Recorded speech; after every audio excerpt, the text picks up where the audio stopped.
Olá, paz! Seja muito bem-vindo a mais um vídeo do nosso canal do YouTube. É um prazer te receber aqui. Para você que ainda não é inscrito, se inscreva e ative o sininho para receber as nossas notificações e ficar por dentro dos novos conteúdos deste canal.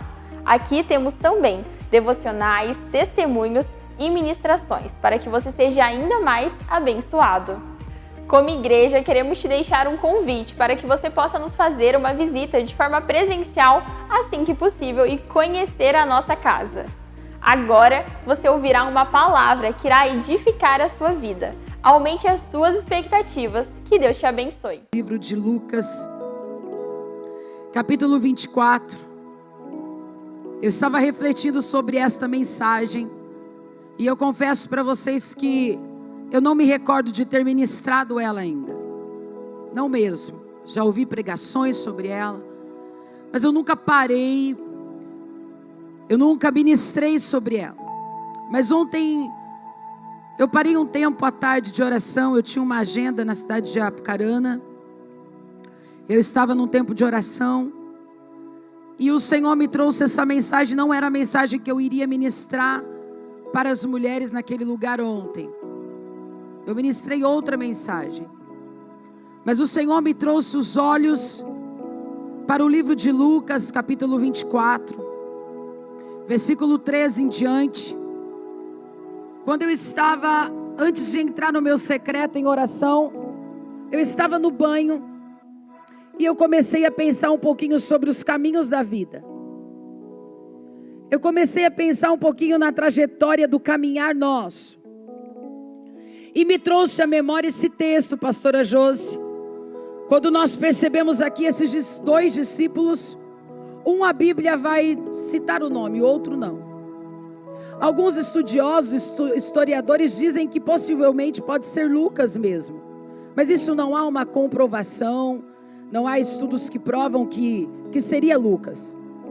Os curiosos dizem que pode ser que sim.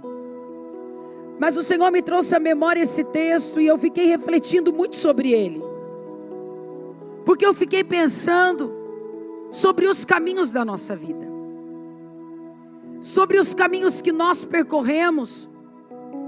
Sobre as decisões que nós tomamos. Sobre os pensamentos que nós desenvolvemos. Sobre as afirmações que nós criamos dentro de nós. E colocamos aquilo como uma verdade absoluta. Sobre os dramas diários que cada um de vocês tem na sua vida, no seu cotidiano. E eu fiquei pensando comigo, dizendo: Senhor, este caminho poderia ter sido diferente.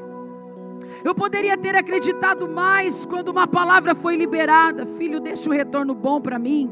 Um pouquinho mais alto, à frente, deixa do jeito que vocês acharem bom. Mas o retorno, por favor, porque senão eu judie demais aqui. Agora abafou, ficou ruim. Dá o retorno um pouquinho mais limpo. Mas enfim, eu fiquei pensando: Senhor, quantos caminhos que nós tomamos. Caminhos que as evidências estavam ali. As provas eram concretas. Existiam sinais. Existiam evidências de que aquele caminho não era o correto. Existia sinais de que aquela amizade, aquele posicionamento, aquela fala não era o caminho correto. Irmãos, eu estou falando de coração para vocês. Antes do Senhor me trazer, eu não estou com o esboço completo dessa mensagem. Eu não terminei, eu não finalizei o esboço dela. Eu só comecei no texto, no tema, na introdução, e o desenvolvimento do sermão ainda não concluí. Porque eu comecei a analisar um pouquinho daquilo que esse ano eu completei 41 anos. E eu disse: Senhor, quantas palavras foram liberadas na minha infância, na minha juventude, na minha adolescência. Ah, Senhor, se eu tivesse levado a sério aquela palavra. Diga comigo: promessa tem memória. A promessa tem memória. Quem esquece da promessa somos nós. Quando o Senhor Deus Pai libera uma promessa, está na memória, está registrado no céu. Só que existem posicionamentos. Existem caminhos que nós traçamos. Quantos caminhos que você foi orientado, direcionado. Quantas falas, seja lá na sua infância, pela tua paternidade. Pastor, eu não tive paternidade, eu não tive maternidade, eu não tive um lar sólido, estruturado, consolidado. Mas depois você conheceu a Jesus. E o Pai, o Todo-Poderoso, que é aquele que direciona, é aquele que corrige, porque Ele ama aqueles a quem Ele corrige. Mas Ele te deu sinais, Ele te direcionou, e ainda assim você duvidou, mesmo existindo evidências, mesmo existindo confirmações. E quando eu fui olhar para este texto, irmãos, esse texto é lindo, ele é cheio de riqueza, ele é cheio de ensinamentos para a nossa vida. O grande problema diário de nós é que nós sempre estamos num lugar aonde nós nos tornamos intocáveis, aonde nós achamos que caminhamos com o Mestre há tanto tempo e sabemos tudo, quando na verdade não sabemos nada. Nós não passamos de um povo caído, falido, que precisa e carece todos os dias da misericórdia do Senhor. Porque todos os dias nós somos convidados ao pecado. Todos os dias nós somos convidados à desistência. Todos os dias nós somos convidados a dizer não para o Senhor e sim para o mundo. Todos os dias nós somos convidados a fazer o desejo da nossa carne e não cumprir o propósito de Cristo na terra. E eu comecei a pensar, e agora eu quero trazer com você um sermão onde você vai refletir sobre a sua leitura. Vamos ler a palavra junto comigo? Versículo 13 em diante diz o seguinte: naquele mesmo dia, 2 deles estavam indo para um povoado chamado Emaús, a 11 quilômetros de Jerusalém. No caminho conversando a respeito de tudo o que havia acontecido. Então, enquanto conversavam e discutiam, o próprio Jesus se aproximou e começou a caminhar com eles. Mas os olhos deles foram o que, irmãos? Impedidos. De quê? De reconhecê-lo. Ele lhes perguntou: sobre o que vocês estão discutindo enquanto caminham? Eles pararam com os rostos entristecidos. Um deles, chamado Cleopas, perguntou-lhe: você é o único visitante em Jerusalém que não sabe das coisas que ali aconteceram nestes dias? Jesus perguntou: que coisas? O que aconteceu com Jesus de Nazaré? Respondeu eles: ele era um profeta, poderoso em obras, palavras e em obras diante de Deus e de todo o povo. O chefe dos sacerdotes e as nossas autoridades o entregaram para ser condenado à morte e o crucificaram. E nós esperávamos que ele que ia trazer a redenção a Israel. E hoje é o 3º dia que desde que tudo isso aconteceu. Algumas mulheres entre nós nos deram um susto hoje. Foram de manhã bem cedo ao sepulcro e não acharam o corpo dele. Voltaram e nos contaram ter tido uma visão de anjos que disseram que ele está vivo. Alguns dos nossos companheiros foram ao sepulcro e encontraram tudo exatamente como as mulheres tinham dito, mas não o viram. Ele lhes disse: como vocês custam a entender e como demoram a crer em tudo o que os profetas falaram? Não devia o Cristo sofrer estas coisas para entrar na sua glória? Vamos parar por aqui um pouquinho. Daqui a pouco nós seguimos a leitura. Olha que interessante. Diga comigo: havia sinais. Diga: o túmulo estava vazio. Queridos, o túmulo estava vazio. O túmulo estava aberto. As mulheres haviam ido até aquele lugar e testemunharam o que estava acontecendo. Eles estavam sendo preparados, porque eles caminhavam com o mestre. Eles estavam sendo treinados por um tempo e discipulados e ministrados. Havia evidências.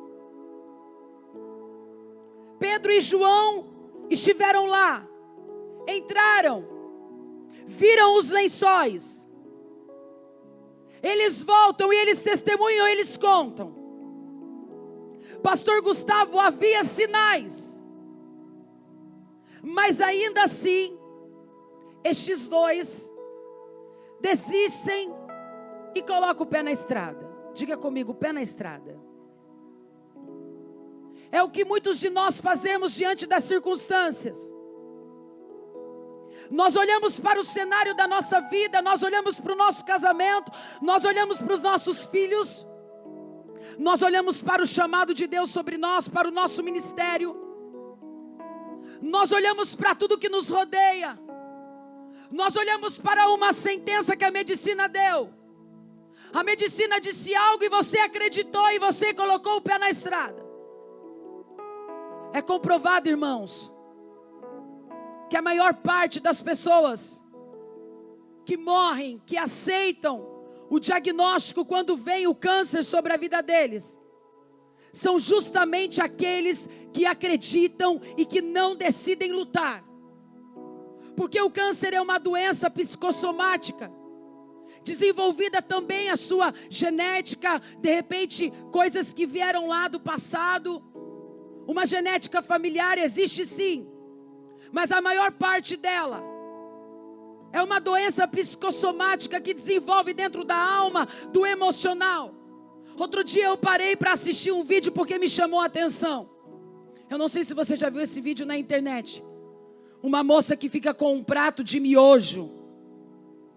E ela começa o vídeo dizendo assim: você já ouviu dizer que miojo é cancerígeno? E que miojo mata? O vídeo dela começa assim.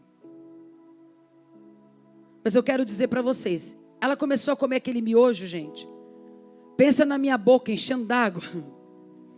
Ela come aquele miojo, Cláudia, ela coloca ovo em cima do miojo, ela coloca um monte de coisa. Quem é que gosta de miojo? Gente do céu, é muita gente. Mas ela coloca um ovo em cima, ela fritou o ovo. Ela coloca, eu falei, ela fritou o ovo, a boca encheu de água. O tal do gordo, irmãos, na cabeça é triste. Só de pensar, a boca já enche de água. E ela começou a falar, e sabe por que eu parei para assistir o vídeo? Por conta do miojo, porque eu achei interessante a fala dela. E ela disse, pois bem, a minha mãe nunca comeu um miojo. A minha mãe sempre foi saudável. A minha mãe praticou exercícios físicos. A minha mãe comeu muitas verduras, muitas frutas. A minha mãe teve uma vida saudável. Mas a minha mãe morreu com câncer. E ela continua comendo miojo. E ela continua comendo miojo. E ela disse, sabe por quê? Porque a minha mãe era uma mulher ruim. A minha mãe era uma mulher que não perdoava. A minha mãe tinha um coração ruim.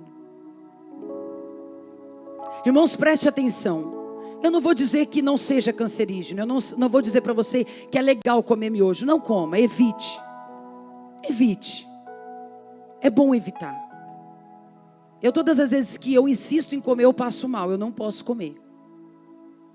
Até acho gostoso. E depois do ovo frito, até agora não fritei nenhum para colocar no miojo, mas fiquei com vontade. Mas eu não comi. Evite tudo isso. Evite o que faz mal para a tua saúde. Evite todas essas coisas, mas eu quero te dizer uma coisa nessa manhã. Evite o rancor, evite a falta de perdão, evite o ódio, evite os ressentimentos. Sabe, irmãos, nós temos evidências de que coisas fazem mal, de que situações nos atrapalham a prosseguir. Quando nós olhamos para este texto, agora eu volto para a mensagem. E eu quero te fazer pensar um pouquinho sobre o caminho de Emaús. Sobre este caminho que estes discípulos, irmãos, eles foram treinados, eles foram ensinados a crer. Eles sabiam, o mestre tinha dito, havia um propósito naquilo. Se o mestre não fosse crucificado, não haveria o cumprimento da promessa. Deixa eu falar algo para você. Tem momentos da sua vida que é necessário você entender que o processo que você está passando, por mais doloroso que seja, é para o cumprimento de uma promessa. É para o cumprimento de uma promessa. Então não coloque o pé na estrada, então não desista, então não abandone o barco, aperte o cinto e diga: Senhor, eu acredito no cumprimento da sua promessa. O texto diz para nós que eles estavam caminhando cabisbaixo, entristecidos. Quantas vezes você acorda e você não consegue levantar os seus olhos?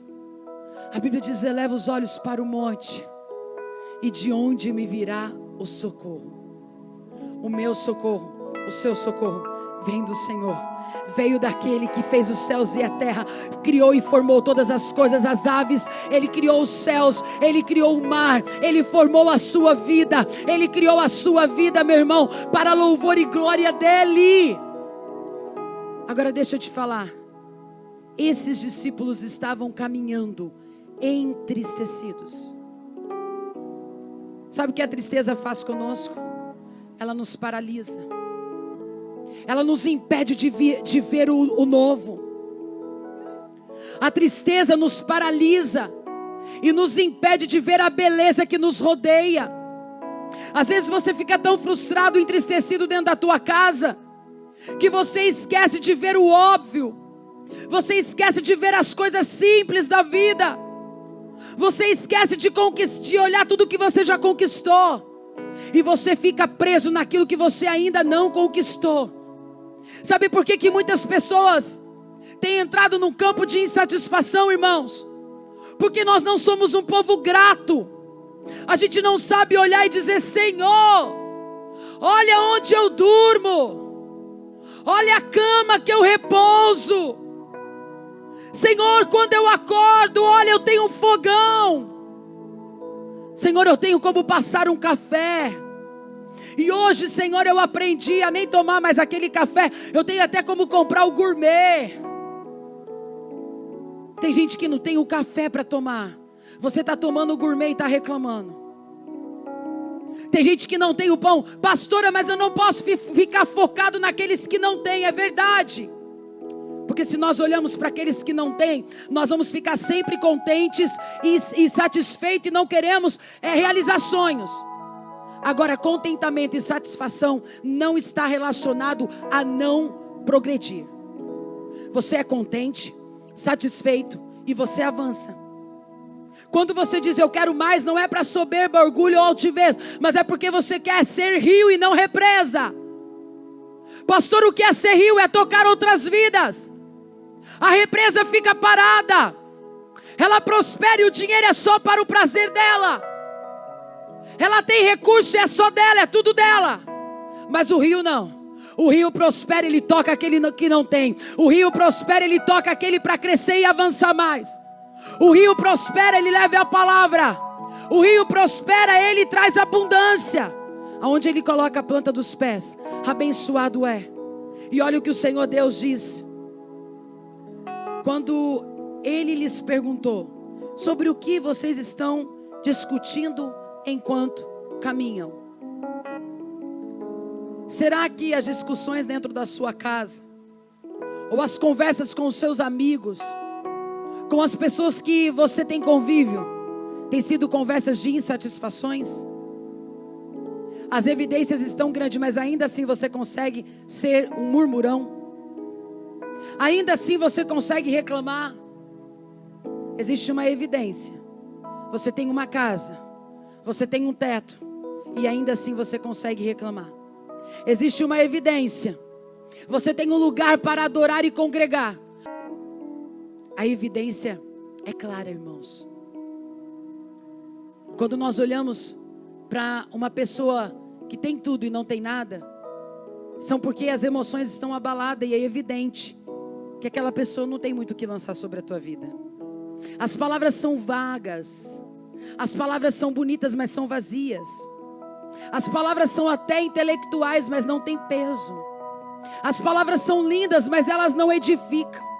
As palavras são super bonitas e poderosas, mas elas não trazem efeito para a vida da pessoa. Sabe por quê? Porque elas são vazias.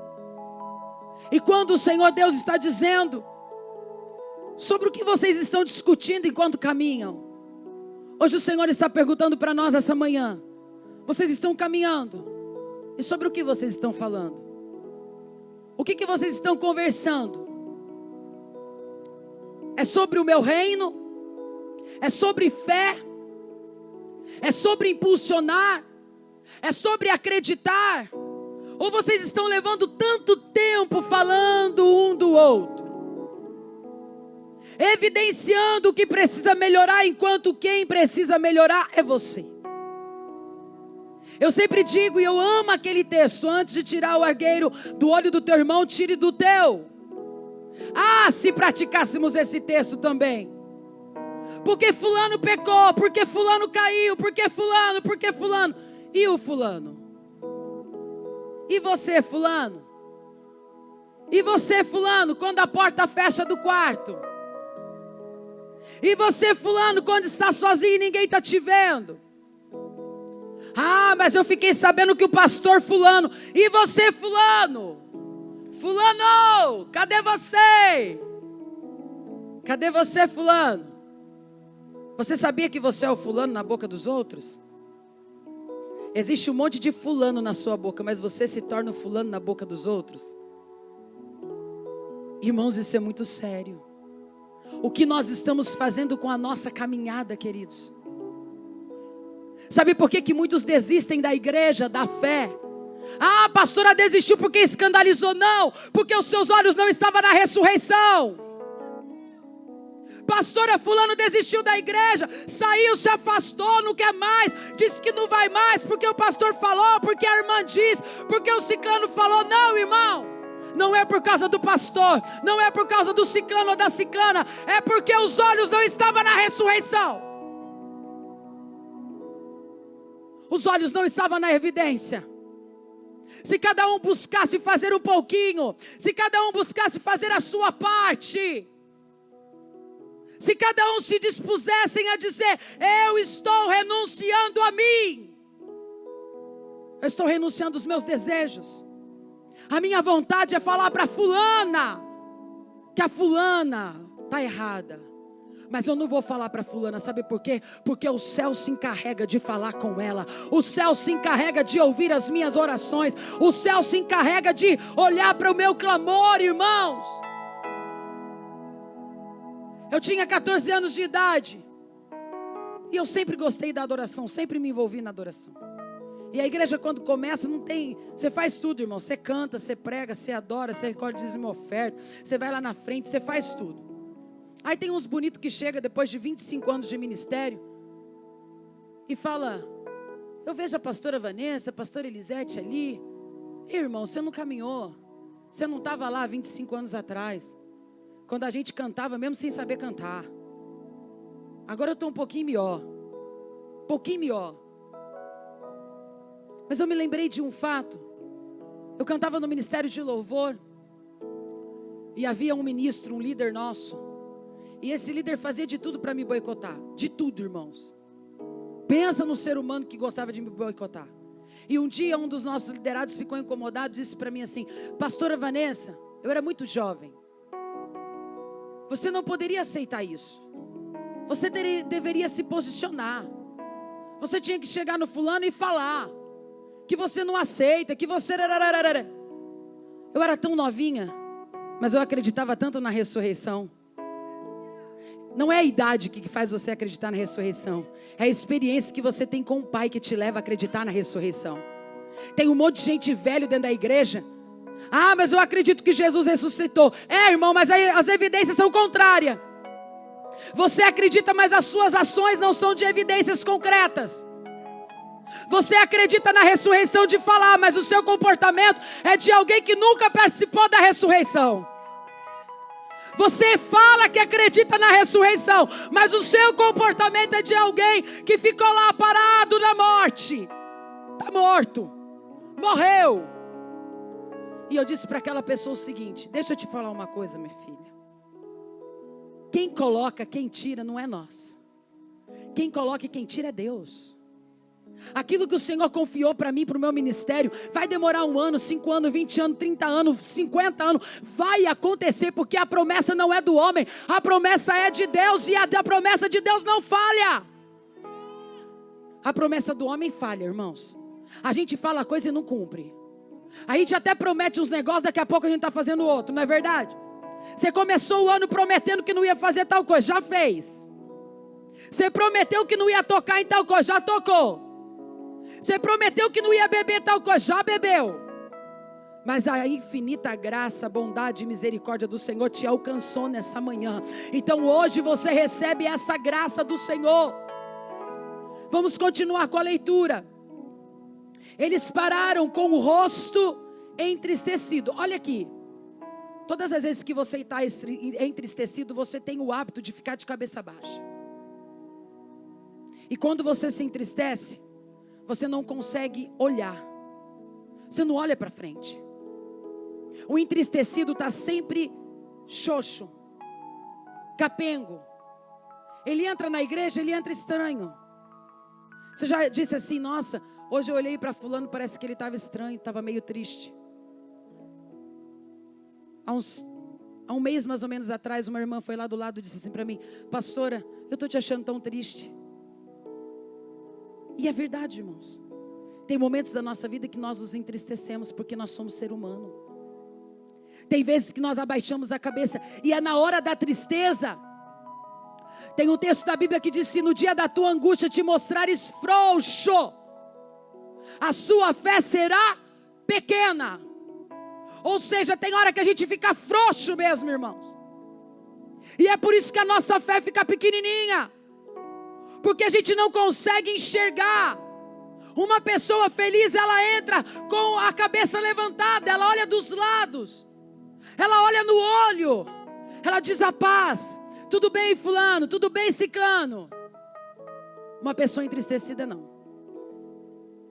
Ela entra de cabeça baixa. Sabe por que eles não reconheceram o mestre? Porque certamente eles não conseguiram olhar.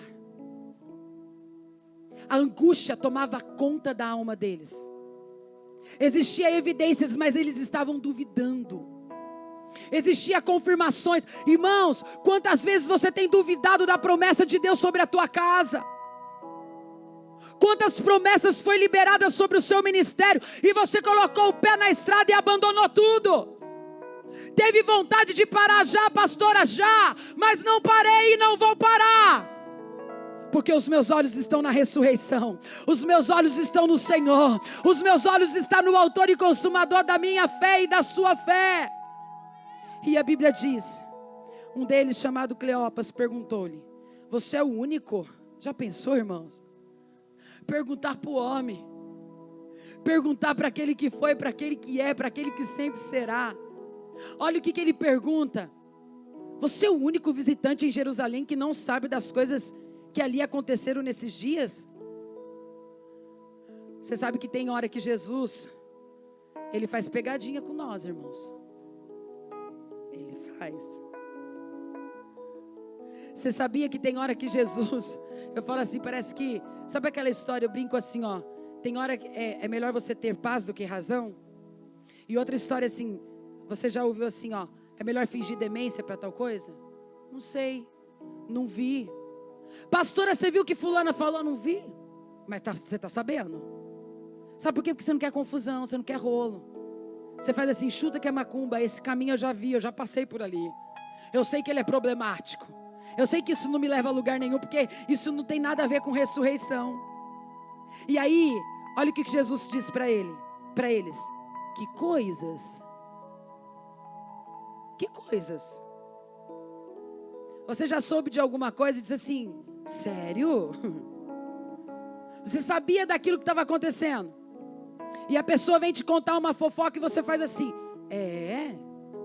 que coisa, não? Jesus olhou para eles e disse, que coisas? Perguntou ele. O que aconteceu com Jesus de Nazaré? Eles estavam falando para Jesus de Nazaré o que tinha acontecido com ele. Tem coisa na nossa vida, irmãos, que nós somos campeões em passar pelo ridículo. Perguntas óbvias que se nós estivéssemos atentos nós não faríamos. Como que é? Perguntas idiotas, respostas cretinas. Quem cresceu ouvindo isso? Não é certo falar, né, irmãos? Mas os pais de antigamente eram assim. Eu lembro que meu pai fumava e falava, vai buscar o cigarro lá na venda. Ô Lima, como que era o nome daquela venda que tinha lá embaixo do negão, lá, do morenão lá que tinha? Lá embaixo, a venda do... Esqueci o nome dele. Ele falava para mim lá na venda. Ah, que recreativa, rapaz. Você é pé de Todd. Você é pé de Todd. Aqui não tem recreativa ninguém. Meu pai dizia assim, vai lá buscar o cigarro na venda. Eu estou tentando lembrar, não lembro mais. E aí eu falava assim, buscar o cigarro, pai? Aonde? Na farmácia, Vanessa, no açougue. Eu não falei para você na venda do fulano? Você já saía todo sem graça, né? E respondia. Não era besta, levava um tapa na boca e ficava com os dentes já pendurados. Hoje a gente fala, tudo é trauma, não é, gente? Tudo é trauma, está complexado. Nossa, falou isso, é bullying. Meu filho outro dia disse assim para um amigo na escola, o menino falou assim, agora ele deu uma emagrecida, ele estava mais gordinho, falou, Gabriel, você está muito gordo, hein, cara? Ele falou, ixi, menina, a gente escuta isso na minha família direto, lá é bola, gordo, nossa, que você está vindo de frente ou de costa? Aí o menino olhou para ele e falou assim, sério, Gabriel? Ele falou, essas coisas nem mexem com a minha emoção. Eu tenho um irmão, queridos, o Robertson, caminhoneiro. Esses cortes de cabelo da molecada agora, que é um corte que só Jesus, vamos combinar, irmãos? Quem tem filho adolescente aí, deixa eu ver. Ô, gente, que corte é esse? Ó, vou falar uma coisa para você, pastor Alex. Você é culpado, porque você gosta de deixar eles cortar esses cortes. O Gabriel era adolescente, mais novinho, foi posar na casa do pastor Alex, chegou o cabelo azul. O Júnior falou, o que é isso, Gabriel? Pai, ó, o Elias pintou, eu também pintei. O Júnior falou, você tira esse cabelo azul que eu vou tirar no tapa. Ah, quem que fez? Pastor dos adolescentes. Mas nós deixamos ele usar uns dias.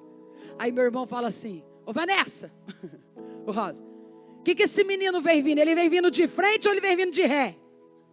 Aí eu falei para ele assim outro dia, por que você está falando isso, Rosa? Eles batem a machadada aqui no meio da cabeça, parece uma franja, mas está de costa.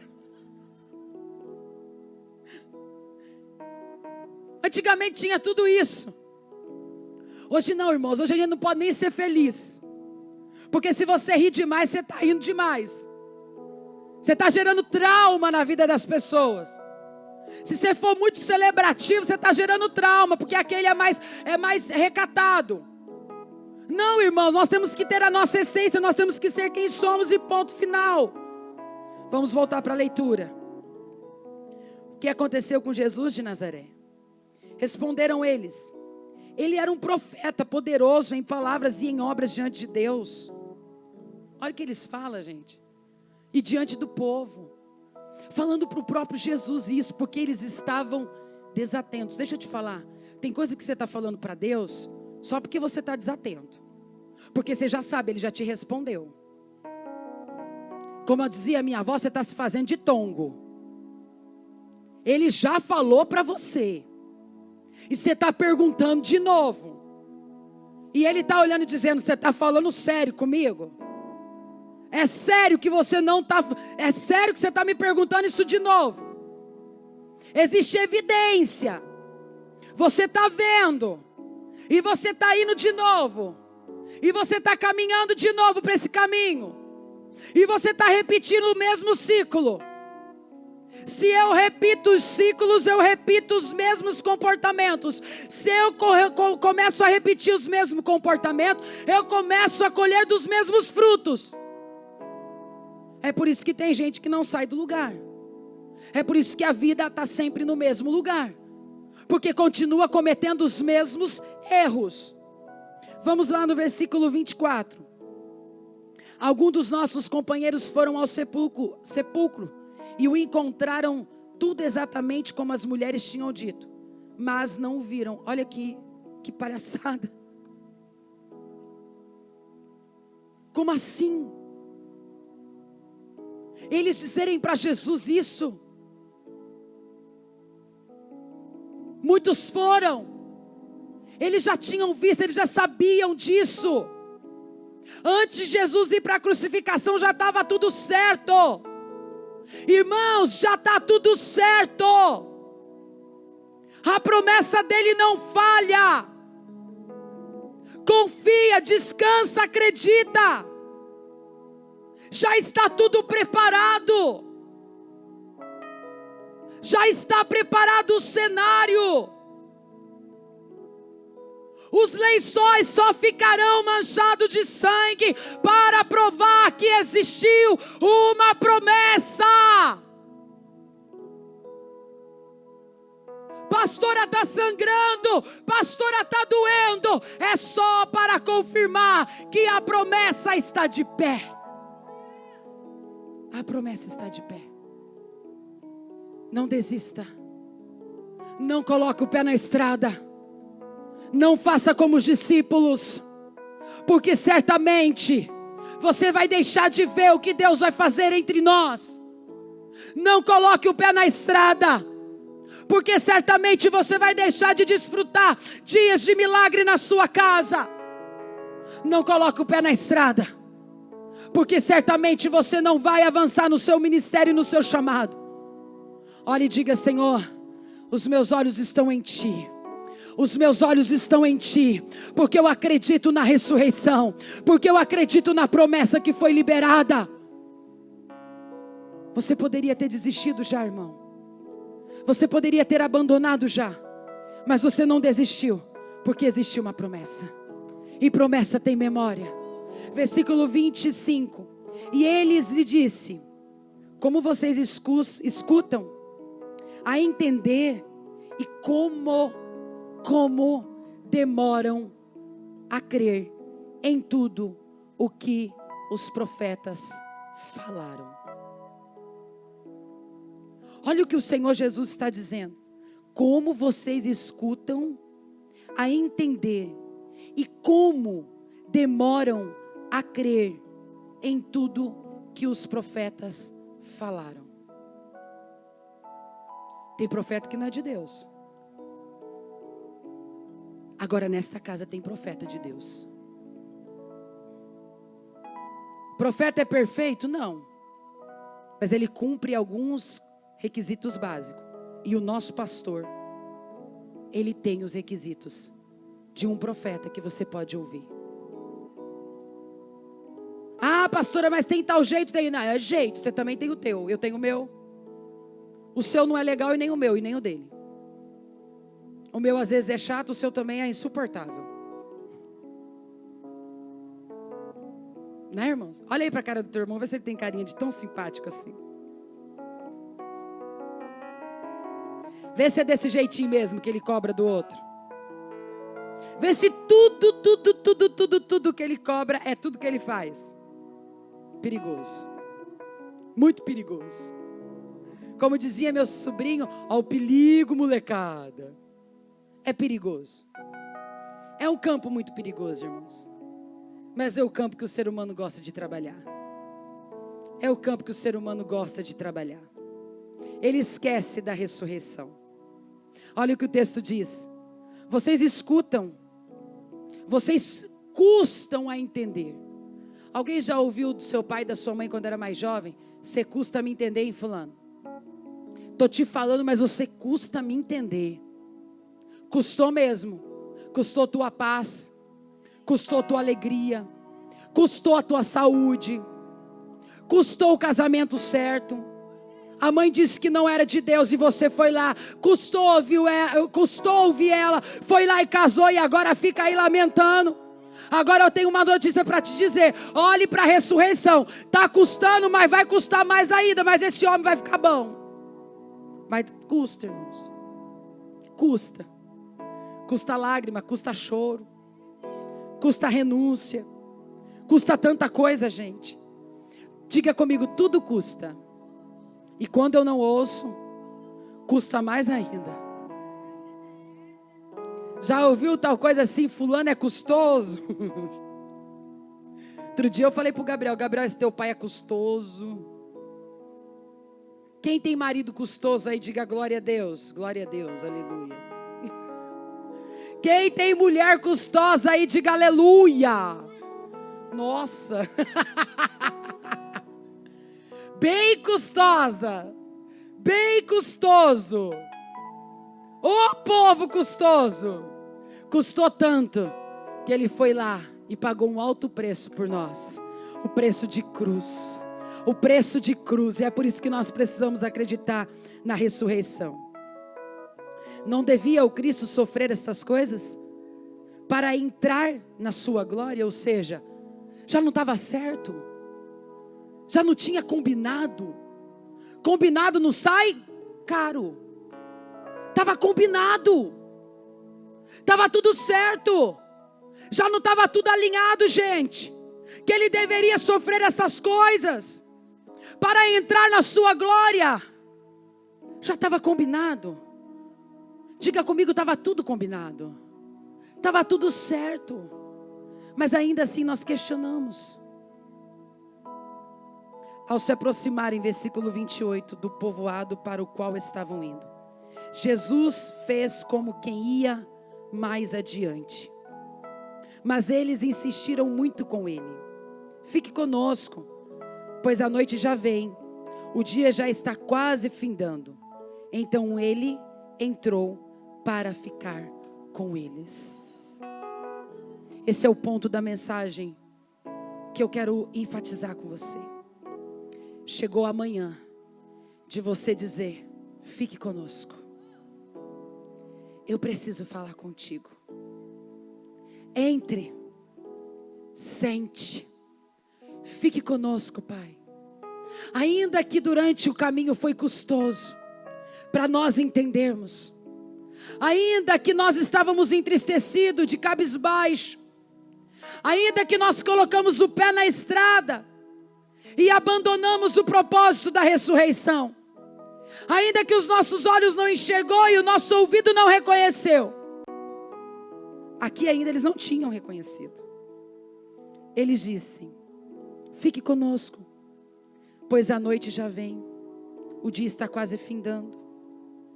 Sabe o que vai acontecer conosco nessa manhã? Ele vai entrar e ele vai ficar.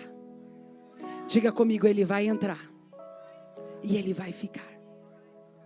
Versículo 30, quando estava à mesa com eles, tomou o pão, deu graças, partiu e o deu a eles. Então, os olhos deles foram, que irmãos? Abertos. Coloque a mão sobre os seus olhos agora. Diga comigo: Senhor Jesus, toda cegueira espiritual, tudo aquilo que os meus olhos não têm contemplado e não têm enxergado, toda falta de visão, toda falta de bondade e misericórdia, eu declaro que os meus olhos serão abertos e eu vou enxergar, porque nesta manhã o Senhor aparece para nós. Ministério de Louvor, venha cá. Versículo 32, perguntaram-se um ao outro: não estava queimando o nosso coração, enquanto ele nos falava no caminho e nos expunha as Escrituras? Levantaram-se e voltaram imediatamente para Jerusalém. Chegou a manhã de você se levantar imediatamente e voltar à sua origem. A origem que você foi criado. Nós somos seres espirituais. Ainda que pecamos e falhamos, somos seres espirituais. E somos convocados pelo céu a voltar à nossa origem, a voltar à nossa santidade, a voltar à nossa busca constante com Deus, a dizer: Senhor, tira as escamas dos meus olhos, tira tudo que tem tapado os meus ouvidos, tudo que tem feito com que eu não venha enxergar, tudo aquilo que tem feito com que eu não venha ver. Os sinais estão aqui, o túmulo está vazio. Irmãos, isso não era uma mensagem para se ministrar numa ceia. Mas quando eu trouxe essa mensagem, eu trouxe ela para um novo raciocínio, para você analisar quais são os caminhos que você tem percorrido. Quantas vezes você está caminhando e não está vendo, mas Ele está do seu lado? Quantas vezes você está caminhando e você não está vendo, mas Ele está ali? Quantos livramentos você tem e você não vê, mas Ele está ali? Quantos livramentos Ele te dá? Ele te dá dos pecados que te rodeia. Você não vê, mas Ele está te livrando dos pecados. É como esse vento, você não vê, mas você sente. Nós não vemos o vento, mas nós sentimos ele. Você não está vendo Jesus, mas você pode sentir Ele. Você pode tocar Ele no caminho. Você pode entender quem é Ele para você nessa manhã. Você pode retomar e dizer: Senhor, até agora eu caminhei desse jeito, até agora eu fiz desse jeito, eu falhei na administração, eu falhei no meu casamento, eu falhei na minha amizade, mas hoje eu retomo. Quantas coisas eu tive que retomar, quantas coisas eu tive que recomeçar, porque eu tive que reconhecer que eu falhei. E essa manhã de você reconhecer que você também falhou. Caídos estávamos, destituídos estávamos da glória de Deus, mas a graça dele nos alcançou. Se coloque em pé em nome de Jesus.